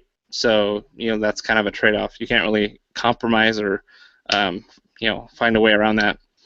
The wingnut style screws are nice. I like that you can finger tighten them and don't feel like you have to really ratchet down on something or use any kind of tools. However, they are wingnuts and they do stick out a little bit. So they can get in the way of some top-mounted accessories. So I'll pull out my AR-15 again, and you'll see that it gets real close to that Magpul M-Bus backup front sight, that flip-down iron sight. If I had this bipod mounted just, a couple more slots forward, it would actually impede the lever to release this front sight. So that's kind of an issue too. If you have a a flat, top rail style laser. It's going to get in the way of that.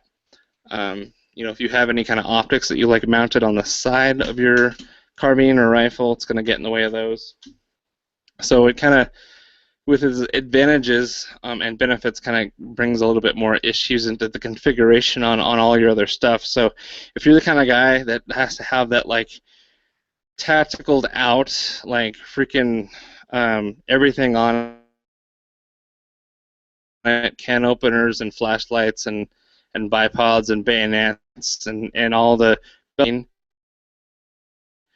you might see this and think, man, I really have to have this on my AR. You have a lot of those extra accessories, so it's not really meant for that. It's not really meant to add on to your ugly ass AR-15. Pardon my language.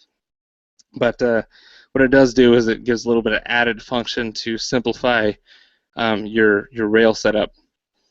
So the other con is just, I think, way overpriced in my opinion for the function and material. The fact that it doesn't have any springs, doesn't have any assistance in opening like a traditional bipod. I think that's really brings it down. So I could foresee if you shaved off $100 off these, I think it'd be a good product and really worth the price. I think, frankly, I just honestly think they're about $100 overpriced. I think even $89 or $90 for these might be a little steep for most folks. But maybe that's just me. So that's my review. What do you guys think?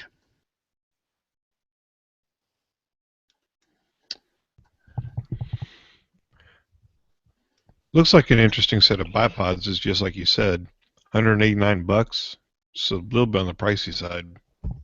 Yeah, even the other one you were talking about from Tego down was over $220. Yeah. I'm sorry, but this is a lot of money for bipods as far as I'm concerned. I'm not impressed by anything they can bring to the table that I can't throw across a backpack for an AR-15, as far as I know. And right. As someone who carried a AR M16 with a M203 grenade launcher, I'm not looking for more stuff to strap on to it. Oh, look, a bipod. That's why I'm so glad you're on there, because you're the guy. You've got experience. Although if you want to send them to me, I'll put them on my AR, put my 37mm flare launcher on it, and take a picture of it, and send it back to you. Yeah, I was just watching someone today, Coleon Noir. He got a M249 saw, and he said, "Hey, I'm going to show you guys how to run and gun with a fully automatic M249 saw." 49. I'm like, no, you're not really showing how it's done in the real world, bro. You have on like a Nike T-shirt and a hat and running shoes. No, that's not how it's done, boss. He doesn't have like plate carrier and cummerbund and all the. Well, I don't think they had that much. They didn't afford you that much armor back in your day, but I know at least now. Yeah, we had worse. We had worse because we had the bulkier flak jacket that didn't stop around at all. Oh man. Yeah, hey, take this hot 7-pound jacket that doesn't do anything. Oh man. It makes you sweat like Mike Tyson in the spelling bee, but other than that, it doesn't do anything whatsoever. Just put an AR-15 and about 5 or 6 mags on you. Yeah, it's cute. 5 or 6 mags. 5 or 6 mags. Yeah. That's in my backpack. I have 5 or 6 mags, plus the 9 I have hanging off me. Plus, back then, what we did, you'd get yelled at. You try to tape one upside down, you know what I mean, to do that Hollywood flip over. Mm-hmm. Yeah, okay. Yeah, the rounds pop right out the bottom. You get a bunch of dirt on it when you hit the deck, and then you're just shoving dirt into your rifle along with the rounds. Yeah, that goes out the window. You don't see that. Jeez. That coupled magazine holder crap, no, it's for the birds. Yeah. I noticed we don't look for extra stuff to hang on our rifles for the most part. Nice. Yeah, but then they're not tactical. Yeah. We had tactical stuff back then. You must remember when I was there. We had tactical stuff, and usually someone came along and made you throw that crap away. Or after a while, it just got so heavy and cumbersome that you threw it away yourself. Tactical don't last in real life. Yeah. Well, yeah, I mean, just want to get back on track, but I do appreciate, because I've never had an M203. So, I mean, would you foresee if you had to, serve again, and you were the guy with the M203, would you need a bipod on that gun? Never found a reason for it. Yeah. So, I mean, that's another thing that I didn't really mention. I mentioned in the written part of the review, but because they mount on the side, higher than on the bottom of your rifle, your rifle is going to be sitting lower to the ground. Couple that with the fact that these are short and they don't extend real long, you've got a much shorter rifle profile. So there's a chance that you can pop a 30-round magazine in your gun, and it would be balancing still on that 30-round magazine and these bipod legs. The pistol grip and the stock might still not contact the surface, the shooting bench or the floor or whatever. Which if the bipod causes that, then I have an issue with that. But the benefit I can see is that if you're actually being shot at and you're shooting from cover, you don't want a large profile sticking out. So it does kind of keep you lower. Whether or not that keeps you safer is really between you and your God. But I can see the benefit of maybe shooting from a rested position. If you got like a window ledge or some kind of bench or banister, you could rest it on there and take a more precise shot. But I just got it because I think it looks cool, and I'm going to try it hunting. and the first time I try and kind of expand this thing hunting, because I need more bipod, and it's not giving me more bipod. I'm probably going to take these off and give them away on the podcast, or see if Mid or Brownells will take them back after 18 months. But I was going to say, the only thing about using that with a grenade launcher or even a flare launcher, it would keep the trajectory relatively flat. And when you're shooting a grenade launcher or a flare launcher, you want some arc to it to get that thing in the air, because the last thing you want to do is hit something and ricochet back at you, because that would make for a very crappy day. I think he was talking about using it as the rifle part, not as the grenade launcher part. Yeah, I do not have the benefit of knowing what it's like to fire grenades from a rifle, so I can only speak on the part of shooting this thing. I mean, you could actually, what I just did, I'm playing with it right now, is I just yanked really hard on it, and it did extend without having to use my thumb to push on that detent. I mean, you gotta push it down to take it back, but yeah, you can just yank on it really hard. But it's definitely not as easy as an Atlas, just for the mere fact that I discovered that now, and I've been playing with these things for about a month. So anyway, that's my review. You can check out the details and all the photos and that on the firearmsinsider.tv website, which by the time you're listening to this podcast should be up and published. So stay or check that out. Moving on to the next product before we end up closing up for the evening. For the Tech Gadget or app, I want to talk about a trophy cam that came out this year that I went out and got, and I've been using it. It's in the woods as we speak, taking pictures of Bambi. That's not a joke, because the only thing I have around here seems to be a doe and her fawn. So Bambi is burning up my batteries and filling up my SD cards right now. So this is the Bushnell Aggressor Trail Cam, and it's available in a couple different configurations. They have the Aggressor No Glow and the Aggressor Low Glow, so no and low. So they both have the all-new design with a removable ARD anti-reflection LED cover, a strengthened cable lock channel, and an improved latch for maximum ruggedness. Inside is a stunning 14-megapixel camera with a super fast 0.2-second trigger speed, extended nighttime photo range, and a full 1-year battery life.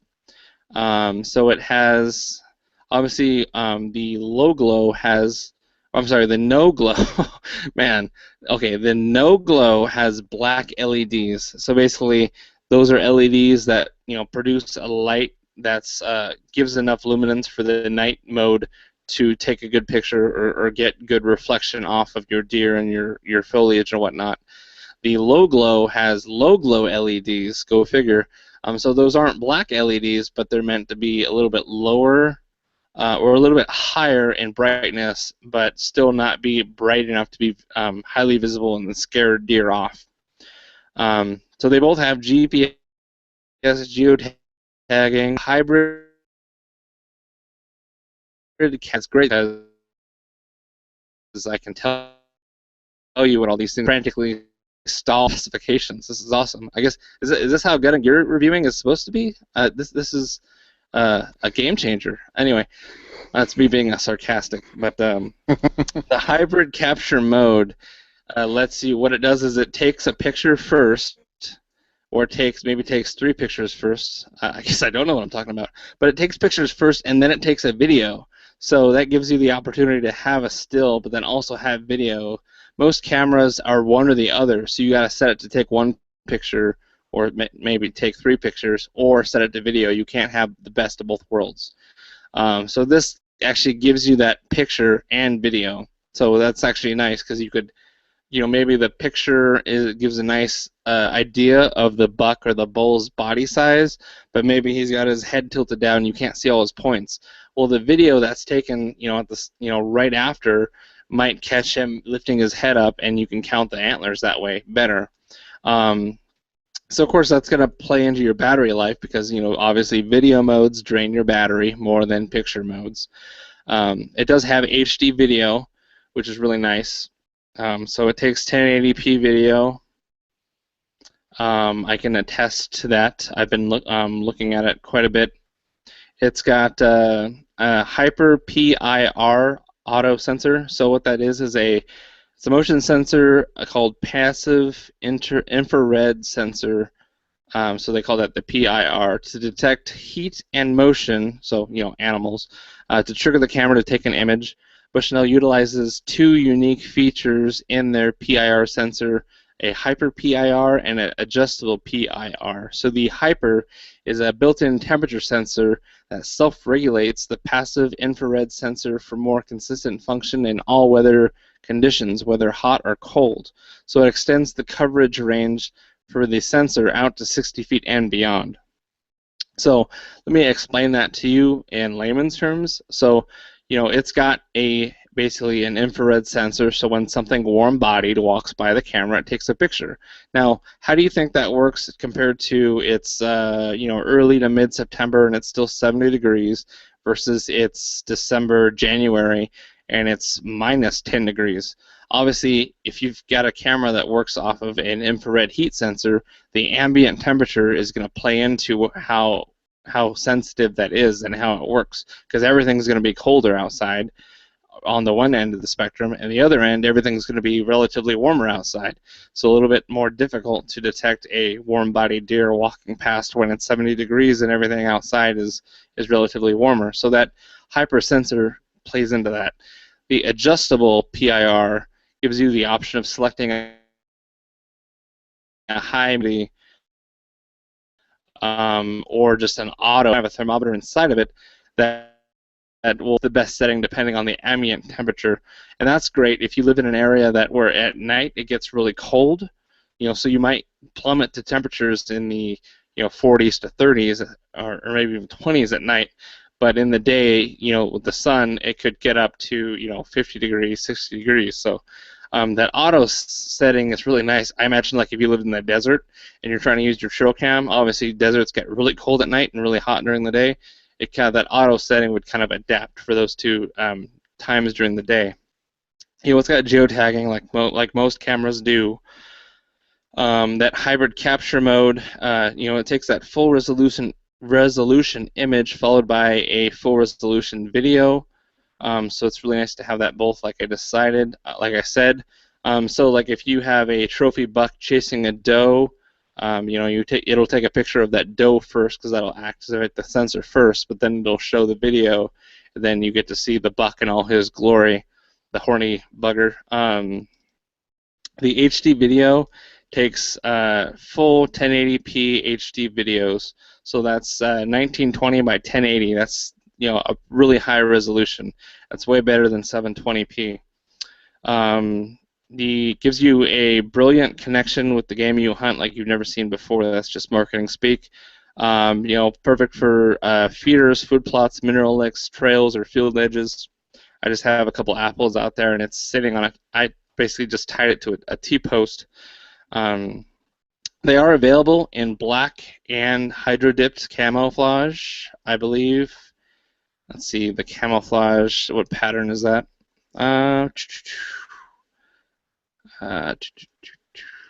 Select product. Well, I got the black one because it was basically a lot cheaper, and the one that's been hydro dipped was like almost 40 or 50 bucks more expensive. So I bought the black one, and what I did is I actually went out. You guys are gonna laugh at me. I went to Ace Hardware and I got green frog tape, which is used for like taping trims and window edges. And I took an X-Acto knife and I just basically cut tiger stripes out of this green tape, and I stuck it to the front of this black trail camera because it's basically sitting in the reeds right now. So it's got a lot of that same long green lines in the background, so it actually blends in quite well. And if it doesn't work out or I need a replacement, I didn't like paint the thing and kind of void its warranty. I'm assuming they wouldn't like that if I had it painted. So that tape idea is good too. You can paint on the tape also and not on the camera. That's also a suggestion I would have too. I'm not going to laugh at you. I think it's pretty smart. Well, thank you. You have to camouflage for where it is, not for whatever these people think you're going to have your camera at. So, smart move. Yeah, and I'm not really worried about like the deer scene. I didn't want them to look right at it. The camouflage was kind of more for just if anybody were walking past, they wouldn't be able to spot it as easy. So let's see. It's also got that removable anti-reflective shield. They introduced that on the 2014 Trophy Cam series, so it kind of prevents any glare from the sun or other light from bouncing off the LEDs, causing a glare and spooking the animals. It's got a barometer stamp on there too. It is compatible with their solar panels in case you wanted to have this thing running off of a solar panel, which extends your battery life even longer. If you're setting this up into remote areas and it's not as easy for you to access and change the batteries out regularly or annually. It is weatherproof. It does have a kind of an interior, almost O-ring seal that provides the complete waterproofing and will continue to take images in the harshest conditions. It has downpour here, almost like a gully, and I opened it up and it was still dry. The batteries, when you open up, the batteries are exposed, so I wouldn't recommend opening it up in a sidewards pouring down rain because you will get rain inside the battery compartment, but that's just a helpful tip. It's got the SD card capacity is 32 gigabytes on both of these. I've been just popping in 1 or 2s and swapping them out every other day. And let's see, the temperature operating range from the coldest temperatures of -20 to the hottest temperatures of 140. So basically, Afghanistan and the Arctic, or I guess Michigan on those cold winters. So overall, I've actually been trying out some trail cameras. I had a stealth cam recently that I was testing out. Even though that's only 720p, I found that I really liked the picture quality as far as the colors, and the night pictures I think were a little bit more easier to see as far as the different LED configurations. I did have to tune this Bushnell one, the LED brightness down, because it was just washing everything out at night because the LEDs were so bright. There is some brush kind of in front of it, a little bit low on the frame, so I think that those LED lights were bouncing off that brush and kind of brightening up the overall exposure. So I did turn that down and found that those gave me some better results. The night pictures still seem fuzzy. I'm looking on their website and they're showing a buck that's maybe less than 20 yards from the camera, and he's very brightly illuminated, and I can make out all the details. It's very crisp. The pictures that I've been getting of like the doe and and it's about the same range. Maybe I set the LEDs too low. Maybe I went from high to low, and now I need to try medium. I know at first it was too sensitive. It was taking like a picture almost every 10 seconds or 20 seconds. So I was like filling my SD cards way too fast, and there was nothing in the frame. It was like, a branch or a leaf moving in the wind. So I did turn the sensitivity way down, which I found helped a lot, because not only did I not have like 200 pictures of the same deer eating the same apple in the period of a couple minutes, I had just better pictures of when it actually showed up, and then it wasn't obviously going off with the wind blowing leaves and sticks and stuff in the way. I haven't tried the video yet. I'll make sure that I do maybe try that hybrid capture mode, and I'm going to do a review on this camera here in the near future. And so all these pictures that it's taking will go right in the review.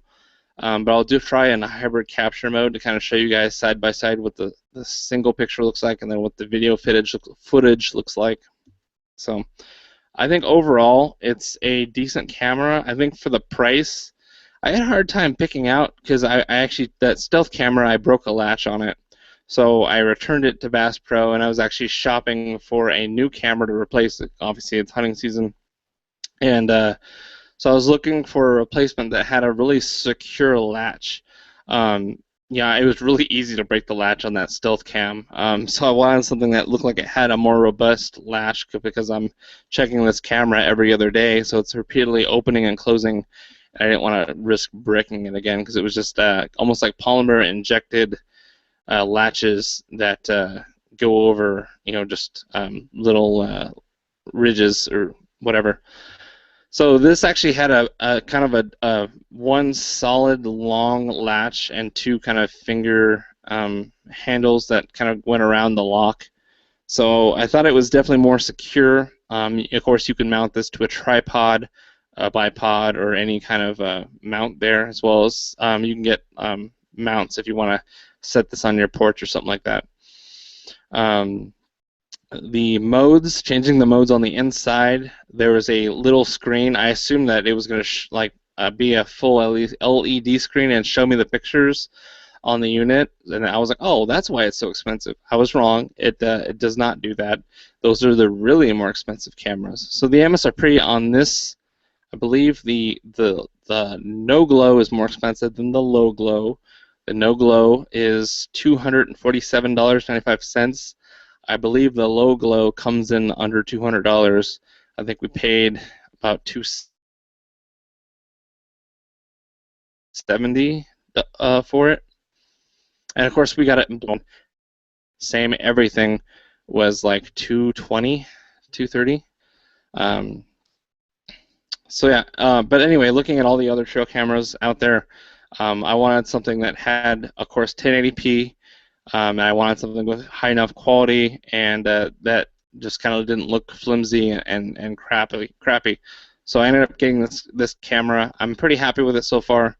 Now this is starting to sound like a review, so I'll just stop here. But if you guys are kind of like in a hurry to get a trail cam set up or another one for your hunt this year, I would actually encourage you to get the Bushnell Aggressor and try it out, compare it to the other ones you have.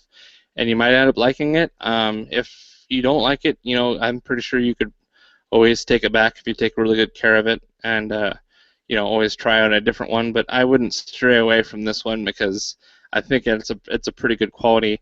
And I know sometimes Bushnell has like instant rebates or mail-in rebates, so you might be able to get this cheaper, probably off-season. I doubt they're gonna lower the price of their unit during season, because that's obviously the panic buyers are gonna get in on that. So. That's it for the Tech Gadget or app. There's no listener feedback this week. Tony, do you have another diversity shoot coming up soon? Diversity shoot. Next one is going to be on November 19th.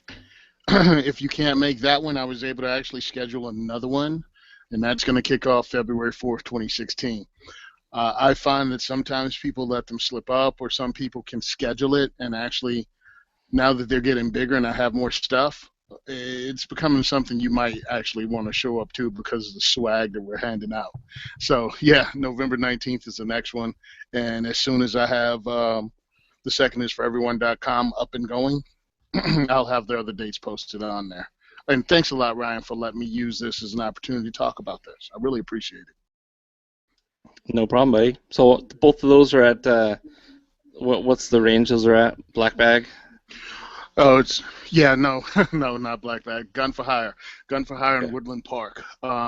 He's been great about it. He's been really great about allowing us to use his place because it's pretty much $1 million range, and we have the total 50-yard line indoor range to ourselves for like 2 hours. So it's just awesome. So you're saying your $1 million smile fits in well there? Oh yeah, it's just equal. That's why I was able to get in. Obviously. So in summation, send questions or comments to podcast@firearmsinsider.tv or cross@firearmsradio.tv. So remember to subscribe. Also like our Facebook page, Firearms Insider, and paste that review in order to win a sweet muzzle brake. Check out all the other shows on the Firearms Radio Network at firearmsradio.tv/iTunes, and check out the patriotpatch.co store to buy some t-shirts and keep me fed. I'm actually wearing one I forgot to talk about. This is the Come and Take It shirt. It's got a nice like SBR on there that I designed and hand-picked the parts so it doesn't look like any kind of clip art. So available right now. Anyway, thanks guys for joining me as always. TJ had to bow out. That's why you haven't heard him pipe up in a while. He wasn't feeling too good, so hopefully he feels better. But thank you two for joining me on the show. I really appreciate it. All right, thank you for having us. Glad we could be here, man. Yep. And may everyone have a successful hunting season, safe and ethical, and best of luck. And I hope you all get the big one this year. Take it easy. Bye, guys.